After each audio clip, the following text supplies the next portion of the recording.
हरि ओम नारायण।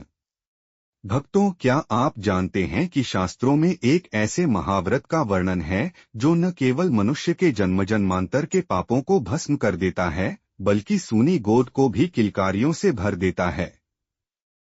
जी हाँ, आज हम बात कर रहे हैं श्रावण मास के शुक्ल पक्ष की परम फलदायी पुत्रदा एकादशी की।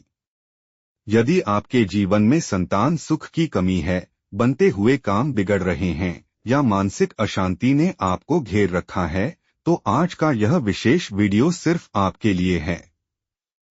अगले कुछ मिनटों में हम जानेंगे पुत्रदा एकादशी की वह दुर्लभ पौराणिक कथा, जिसे सुनने मात्र से वाजपेयी यज्ञ का फल मिलता है, और साथ ही जानेंगे वो अचूक पूजा विधि और नियम जो आपके जीवन को खुशियों से भर देंगे।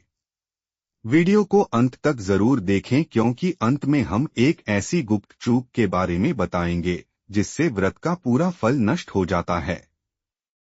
भक्तों, सबसे पहले यह समझना आवश्यक है कि इस एकादशी को पुत्रदा क्यों कहा जाता है। पुत्र का अर्थ है संतान और दा का अर्थ है देने वाली।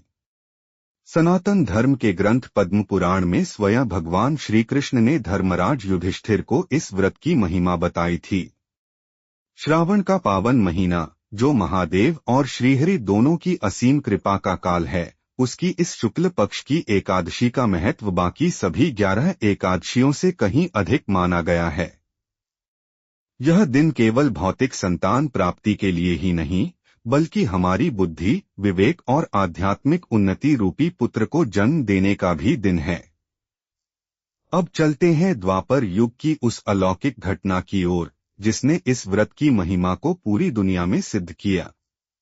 महिष्मती नगरी में महाजीत नाम के एक अत्यंत धर्मप्रिय, न्यायकारी और प्रतापी राजा राज करते थे।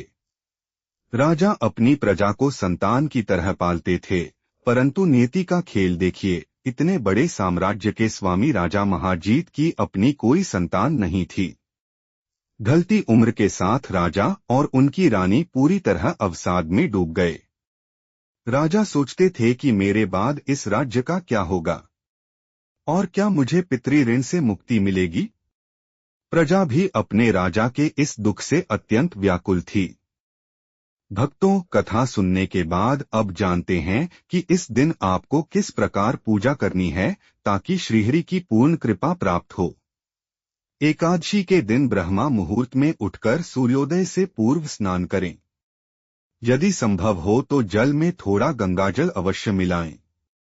इसके बाद स्वच्छ पीले वस्त्र धारण करें, क्योंकि पीला रंग भगवान विष्णु को अत्यंत प्रिय है। अपने घर के मंदिर में उत्तर पूर्व दिशा में एक चौकी स्थापित करें। उस पर पीला कपड़ा बिछाकर भगवान विष्णु के बाल गोपाल स्वरूप या लक्ष्मी नारायण की प्रतिमा रखें। हाथ में जल और अक्षत लेकर व्रत का अटूट संकल्प लें। इसके बाद भगवान को पंचामृत से स्नान कराएं। उन्हें पीले चंदन का तिलक लगाएं, पीले पुष्प, ऋतु फल और सबसे महत्वपूर्ण तुलसी दल अवश्य अर्पित करें। याद रखें, बिना तुलसी के भगवान विष्णु किसी भी भोग को स्वीकार नहीं करते हैं। इसके बाद शुद्ध घी का दीपक जलाएं, पुत्रदा एकादशी की व्रत कथा का पाठ करें या सुनें, और ओम नमो भगवते वासुदेवाय महामंत्र का कम से कम 108 बार जाप करें। अंत में कपूर से महाआरती करें। इस दिन पूर्ण रूप से फलाहार का पालन करना चाहिए और भूलकर भी अन्न, विशेषकर चावल का सेवन घर के किसी भी सदस्य को नहीं करना चाहिए। भक्तों, एकादशी का व्रत तब तक पूर्ण नहीं माना जाता जब तक उसका पारण सही समय पर न किया जाए। द्वादशी तिथि को सूर्योदय के बाद हरिवासर का समय बीत जाने पर ही व्रत खोलना चाहिए। व्रत खोलने से पहले किसी ब्राह्मण या जरूरतमंद व्यक्ति को सीधा अनाज या वस्त्र का दान अवश्य करें। इस बार पारण का अत्यंत शुभ समय दोपहर 1:41 बजे से शाम 4:16 बजे तक रहेगा।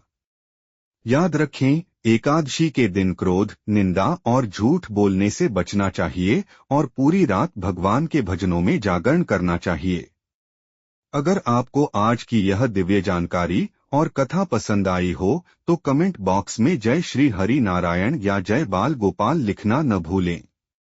इस वीडियो को अपने मित्रों और परिवार के साथ अवश्य शेयर करें ताकि उन्हें भी इस महाव्रत का पुण्य मिल सके। चैनल को सब्सक्राइब करें और बेल आइकन दबाएं। मिलते हैं अगले वीडियो में, तब तक के लिए नारायण नारायण। धन्यवाद।